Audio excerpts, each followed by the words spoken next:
Rusty tells me you're in need of change, so I want you to help Toby and Mavis in the quarry. Oh, thank you, sir, said Stepney. Shall I be away long? Just today, replied the Fat Controller. But please be careful, it's easy to get lost up there, so be back before dark. We will, said the driver.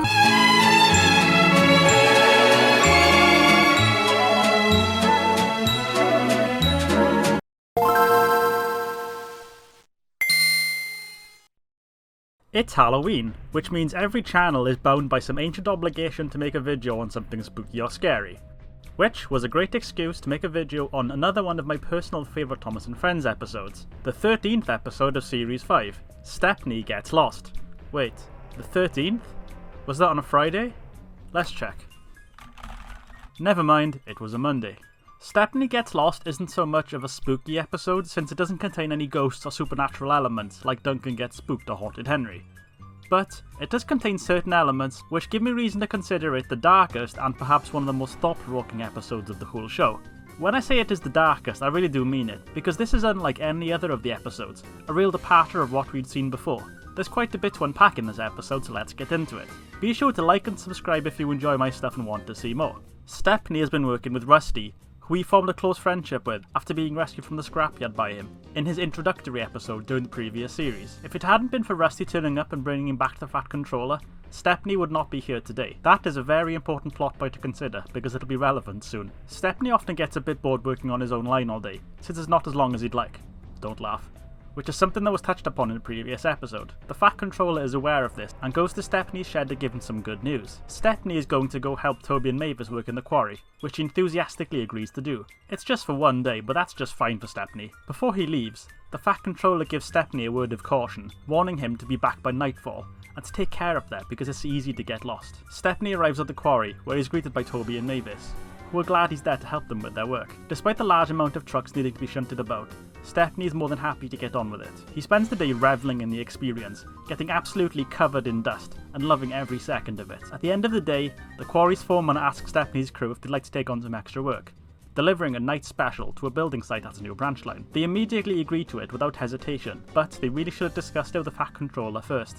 Night falls, and it's time for Stepney to be off. Toby and Mavis both warn Stepney to take care, since the line can get spooky at night. Thanking them for the warning, Stepney sets off towards his destination with his train.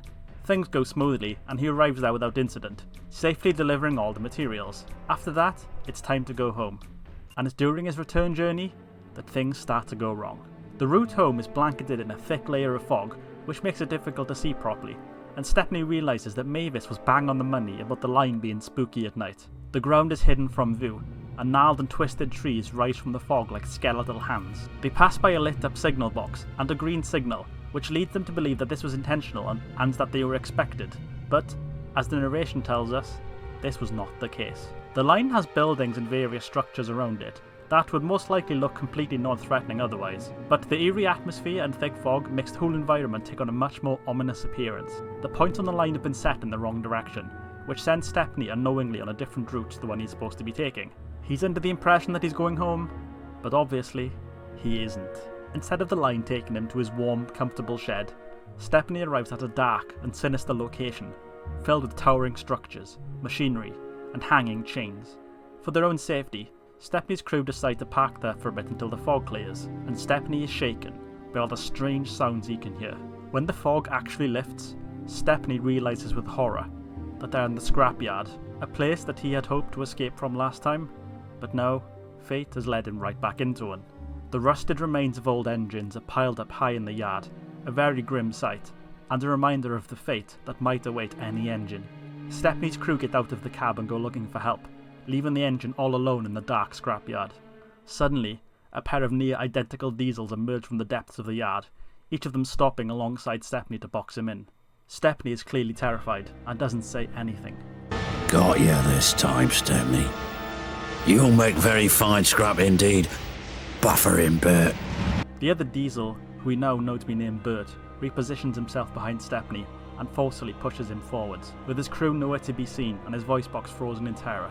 Stepney is taken away. The trio enters a cavernous smelter shed, bathed in a sinister red glow. With an evil grin, the diesel says goodbye to Stepney, before the pair of them slink back into the shadows, leaving Stepney alone. When he looks upwards, he notices a huge claw machine descending towards him, coming to pick him up and inevitably smelt him down.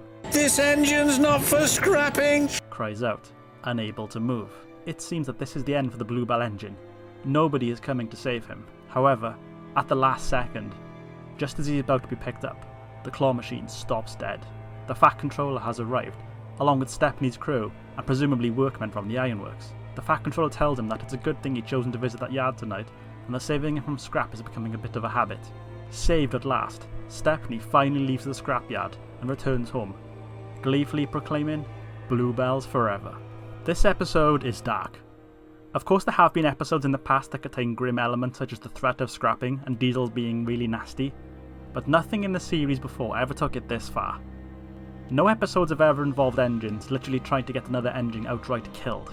Stepney Gets Lost is a prime example of Series 5, which is known for really going all out on the cinematic, dramatic stories, with plenty of effects work and harder hitting tales. Some of them don't mesh too well with the pre-established feel of the show in my opinion, but they're still awesome regardless. Check out my videos on Rusty and the Boulder and Duncan Gets Spooked for more of that. The sets and backgrounds throughout the episode are really good. I'm a big fan of the way the quarry and building sites look at night, illuminated by the lights, and actually looking quite pleasant. Also Butch is there. The line Stepney takes to get home is appropriately spooky, blanketed in mist and full of gnarled trees and crooked looking structures, which immediately set the mood and make things a lot more ominous. We actually see these sets again in different episodes during daytime, without all the mist, and of course they look significantly less spooky there. The ironworks and scrapyard set is really well made, taking an otherwise fairly benign industrial setting and using lighting and smoke effects to turn it into a twisted hellish landscape. It's like we're actually seeing it from Stepney's point of view, so of course it would all be very uncomfortable to see, especially with the scrapped engines piled up around the place. Stepney's journey throughout has been pretty harrowing. This was his last actual role in the series other than a brief glimpse in Series 12, so it's interesting to see how his story is bookended by similar events. His first episode was him getting rescued from the scrapyard, and then subsequent episodes had him enjoying his life on the new railway. And then, his last episode is him under threat of having all that taken away from him and ending up back where he started. I imagine a journey like that would mess you up a fair bit. Ari and Bert are only in this episode briefly, but they definitely leave an impression. They are, by far, the most downright evil characters in the series that I've seen, since they actively tried to kill Stepney. Unlike Bert, Ari isn't actually named in the episode at all, and wouldn't get his name officially revealed until merchandise. Of course we all know his name now, but if you were just watching the show without any knowledge outside of what you see on the screen, you would have no idea. I actually really like this because it adds some mystique to them. A pair of threatening engines that work in the scrapyard, who we know very little about, other than their appearance and one of their names. Another thing that really adds to their mystery is the fact that they know Stepney already, as we can tell from the dialogue. Given that Stepney was saved from scrapping at a yard full of diesels during Rusty to the rescue, I think it's reasonable to assume that they were the diesels who were going to assist with the scrapping process back then, and felt a bit cheated that he escaped. Now that he's back, they're going to finish the job. Check out my video on Thomas Mysteries to hear me talk about this a bit more. I'm not really sure if it was them who somehow became aware of Stepney's approach and changed the points to lead him there, or if it was just an unfortunate coincidence that they happened to be at the place where he ended up at. But either way, it was a pretty dire situation. Also, do they even have drivers? Are the crews as evil as they are? It's never explained, so that's up to your own interpretation. I really like the story of the episode, but I'm not really sure if I'm a big fan of the way it wraps up. Stepney's crew go off to look for help, and then we don't see them again until the very end, when they show up with the Fat Controller. If they had been just a little bit slower, then Stepney would have died. What I want to know is, was the Fat Controller really needed? Not in the sense of was he necessary for this episode, but was he the only one who could have given permission to save Stepney? If he hadn't been visited that night, would the workmen have just flat out refused to help the crew without him there? If that's the case, then bloody hell, it's by sheer last minute luck that Stepney survived.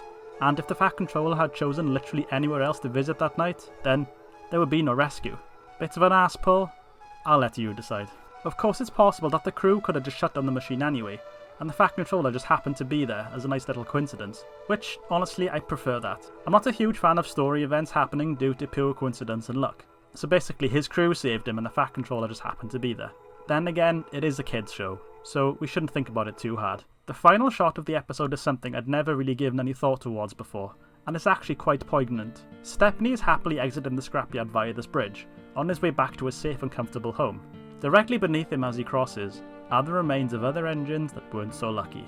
These engines did not have anyone to save them, and they did not have a way back to a comfortable home of their own. Stepney is essentially crossing over a graveyard, and is a stark reminder of the potential fate that awaited him if he hadn't been so lucky. He could have been one of those engines down there, if not completely melted down. On a deeper level, this episode to me is symbolic of the uncertainty of engine preservation. As we know, many engines in real life did not survive, and their classes are essentially extinct. I'm not really a well-versed locomotive enthusiast, so I can't say whether or not many of them were saved due to pure last-minute luck like Stepney was, but it is fitting that it was down to very fortunate circumstances that these engines survived, but it could have very easily gone down a different, less fortunate path. For the lucky ones that did survive, it was thanks to the efforts of dedicated preservationists that often had to jump through many hurdles. Look at the history of the Flying Scotsman and all the issues it went through, or all the engines that came from Daiwoodums in Barry. If it hadn't been for the sequence of circumstances and the hard work and passion of those involved, none of them would be around today.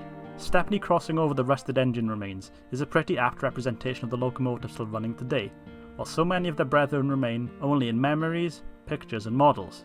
Makes you wonder how many engines of different classes met their ends on Zodo. Maybe even more met their fate at the hands of Diesel such as Ari and Bert. Maybe if Diesel has had his way, Duck would have actually been scrapped. Saving an engine from scrap is one thing, but keeping these old machines running is another task entirely, and I'm very thankful for all the hard work that goes into maintaining them. If you get the chance, I strongly recommend supporting a local heritage railway or museum. Stepney Gets Lost is a great episode, arguably one of the best of the show. It's got fantastic model work with an appropriately spooky atmosphere, interesting new characters, a dark storyline that pays off from an earlier episode, and symbolism, whether or not intentional, of real-life railway issues that hopefully get the audience more engaged. What do you think of this episode? Do you agree with everything I mentioned, or do you have a completely different take on it? Be sure to let me know in the comments below because I'd love to hear it. Please like and subscribe. Thank you for watching and have a great day.